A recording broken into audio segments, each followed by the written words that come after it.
parents-in-law. Honored Rabbonim, family and friends, we're very honored to have you here. Thank you for all coming. Can't tell you how much it means to Brandy and I and to the whole family. These kinds of days are very fleeting and special and just hard to hold on to. And to have you all with us just means the world. So thank you. I just want to start off with just some thank yous. And I hope I don't leave anyone out because I didn't have as much time as I would have liked to kind of put this all down. But first of all, to Hashem, first and foremost, who brought us to this point, who has given our family so much bracha, and everything is from Hashem, the source of all bracha, the one who blesses, and there's just no words to express, but we do what we can. So thank you to Brandy's parents for everything you do for us, for having you so close and around, and just a guiding light always. To my parents, who it's just such a treat to have you with us now. You know, when you're in the same city as us, it just feels like a dream, and it's a constant guidance, even when you're not around. You know, when you're overseas, the constant guidance and love that we feel from you all the time is just immeasurable. Thank you for everything that you do for us. And to my siblings, of course, who I love more than anything. Also want to just thank Brandy's siblings, my brothers and sisters-in-law, especially, I mean, of course, everyone who's overseas, but especially the ones who are here, Eliezer and Esther, Sean and Nachama, for all the help that you guys have given us for the last 2 days, just for looking after us, taking care of everything, and just always, you know, being part of this family is a dream.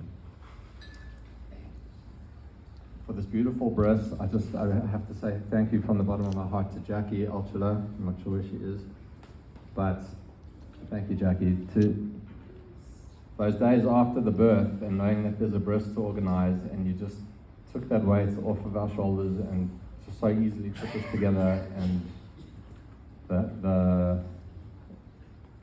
it's hard to explain what that has done for us over the last few days, so thank you so much. And of course to our amazing Mohel Micha Kaplan, she's in the room. Micha, I think the one thing that makes a Mohel a real special Mohel is the kind of disposition that Micha has.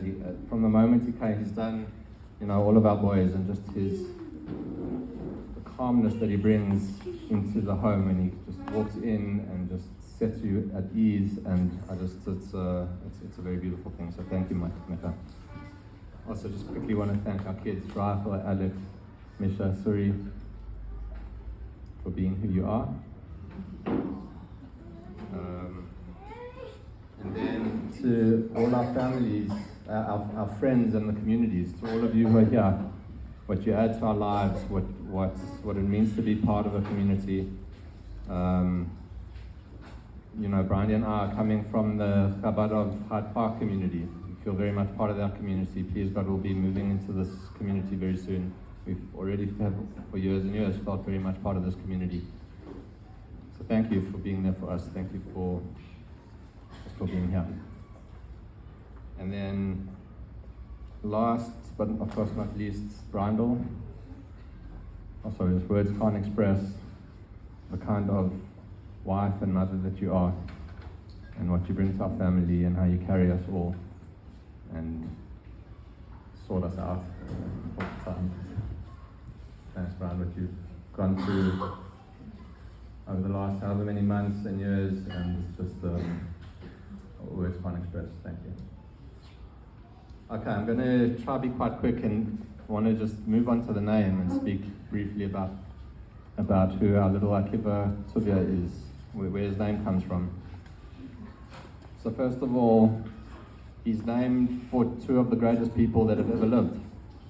Akiva, of course, that's Rabbi Akiva.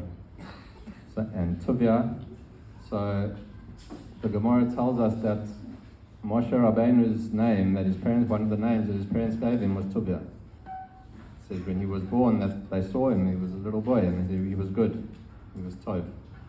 And the Gemara shows you there that his name was Tuviya. I'm going to come back to that in a moment, that relationship between Rabbi Akiva and Moshe Rabbeinu. But something else that's just very, very important about this name is, and this is more kind of derech remez, like more of a connection and just a hint. But it is very important for us for this name to be in honor and a remembrance to two people in my mother's family, my late grandmother and her father. So her name was, as my mom told me the correct pronunciation yesterday, Tauba Bas Yaakov. Her name was like Tova. Tauba Bas Yaakov, we knew her as Till, or Tilly, as everyone knew her. The most special person, and her father, who of course I never met, his name was Yaakov. So as you can hear, Yaakov and Akiva is the same root, it's the same letters in the root. And so that Akiva is in reference very much to her father, to Yaakov. And just to speak a little bit about my late grandtil, she was a huge part of our lives growing up. She passed away 2010. One of the deep sadnesses I have is that Brandy never met her. But in a funny way, I feel like by now she kind of knows her. Her presence is very much part of our lives and our family. I often find books from her and notes that she wrote and just things of hers, and I think it's very much part of the fabric of our family is who she was as a person. In fact, she was coming to Or Samayach even before I knew what Or Samayach was. Coming to my father-in-law's shiurim, I would find sometimes sforim in her apartment with notes written down. She loved it. She was a very unique and original person, and she really, really loved us. She loved her family. My mom keeps on telling me how much she would have loved my kids, which I completely believe. And it's just interesting, for every one of my kids, especially when they're at this young age, there's this certain expression that they've each had that I can trace directly back to her. And I see it every time when they're these tiny little babies. And that brings me a lot of joy as well. So this is to keep her memory alive. Tova Bas Yaakov. So that's Akiva Tuviya. Okay, I just want to bring this up because it's not something that I understand. I can't pretend to understand it. I don't know if anyone does, but there's a passage in the Gemara that links directly Moshe Rabbeinu and Rabbi Akiva. It sounds very mysterious to me. I'm not going to try to explain it, but I feel like we now have an Akiva Tuviya, and the more we delve into this sugya, maybe, to me it seems, it's agadic, it means it's midrashic, and it's hard to know what's actually going on, but for sure there's deep, deep secrets in it, and I thought just maybe appropriate to read it directly from the Gemara.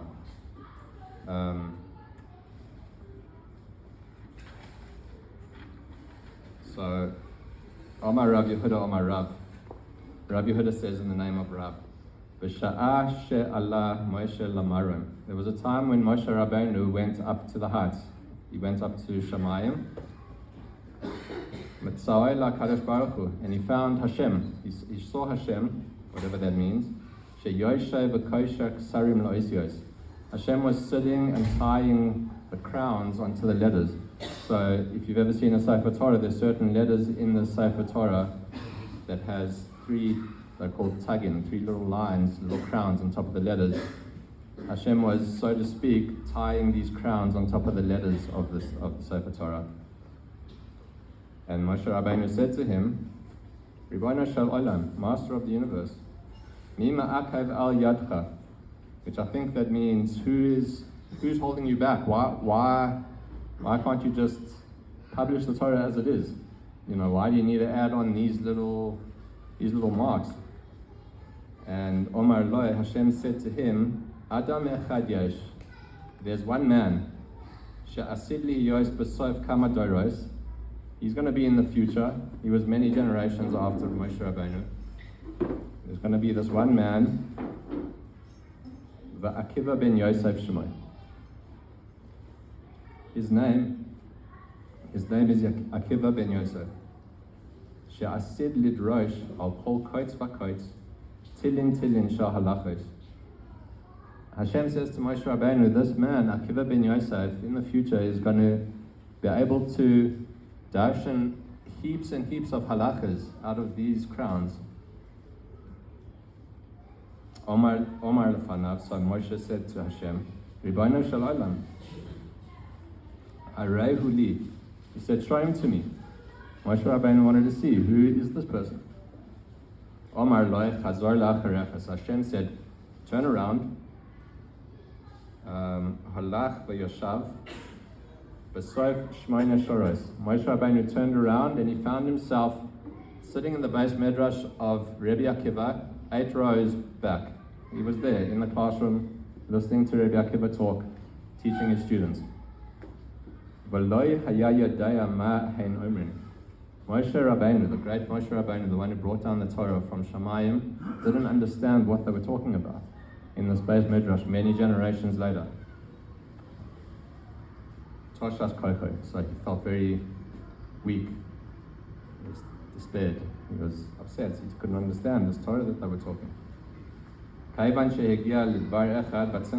when they came to one particular matter, Amru, Lo Talmidav, his students said to him, Rabbi, they said, our teacher, Minayin lecha, where do you know this from? This particular halacha, this idea that you've taught to us, what's the source? We always need to know the source in Torah. Where did you get this? So what did he say? Omar lahen, halacha l'Moshe miSinai. He said, this is halacha l'Moshe miSinai. And when Moshe Rabbeinu heard that, Nis Yashva Daitoi, he regained composure. He was settled from it. Because he understood that even though this Torah was on a different wavelength from Rabbi Akiva to Moshe Rabbeinu's Torah. But from saying that, he understood it all comes back to the same source. It's all the same Torah.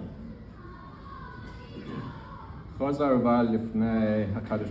he came back to Hashem, Omar lefanav, and he said to him, Ribono shel olam, yesh lecha adam kazeh. He said, you have a person like this, Hashem, you've got this Rabbi Akiva, who's going to come in generations time. V'atanu is saying Torah al yadi. Why are you getting the Torah through me? And if you just take a moment to think about who Rabbi Akiva was, for Moshe Rabbeinu to say, you have this man who's going to come and teach Torah like this, why do you need me? This is Moshe Rabbeinu. Why do you need me? Give it through Rabbi Akiva.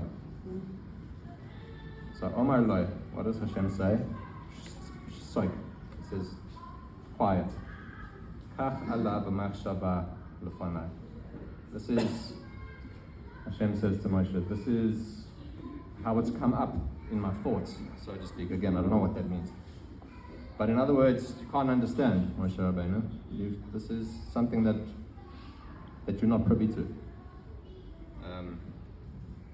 And the next part is a bit unsettling, but Omar lefanav, Moshe said to him, Ribono shel olam,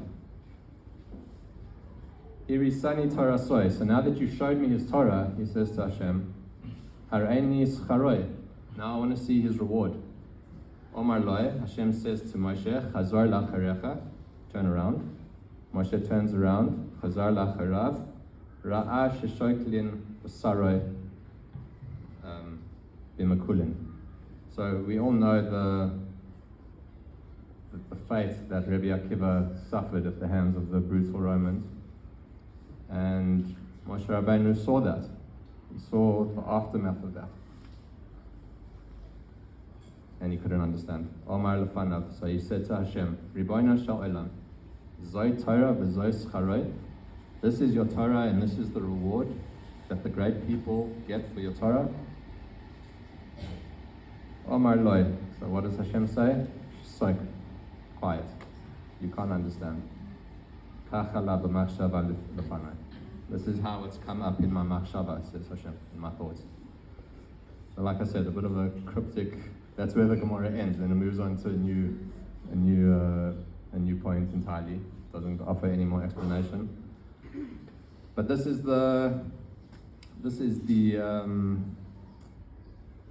episode that the Gemara brings to us about this relationship between Moshe Rabbeinu and Rabbi Akiva. And I think part of what's going on is, like I mentioned before, they're on different wavelengths. Moshe Rabbeinu, is the Torah Shebiksav. He brought the Torah down. The Chumash is the Chumash of Moshe Rabbeinu. Rabbi Akiva is like, so to say, the champion of Torah Sheba'al Peh, operating in different levels. And like I say, I think the more maybe we, Abba, maybe you can give us a share on actually what's going on over here. But how much time? I've got all day. So one more thing I just wanted to bring up is, and I was going to read this, but I think I'm running out of time, but it's also a well-known thing how Rabbi Akiva got started, right? He was the shepherd of a very wealthy man whose daughter saw him and saw the midas that he had, and they secretly got married. The father-in-law disowned them. He made a neder for them not to have any benefit from him, even though he was massively wealthy. And so she said to him, after some conversation, she said, now go learn Torah. And she sent him away for 12 years to Rabbi Eliezer and Rabbi Hoshua. And Rabbi Akiva studied Torah for those 12 years under the two giants of his time. He absorbed everything and he became the Rabbi Akiva that we know. He came back 12 years later and heard an old man speaking to his wife, if I'm getting the details correct, and he was saying, how could you cope for those 12 years? And she said to him, he should go for another 12 years. I want him, Halavai, he should go for another 12 years. And when Rabbi Akiva heard that, he didn't even go back home. He turned around and he went back to the Beis Midrash for another 12 years. He came back 12 years later with 24,000 students. And when his wife, Rachel, heard that he was coming into town, now he was an absolute giant of Torah. He was coming with all the glory that accompanied him, his 24 students.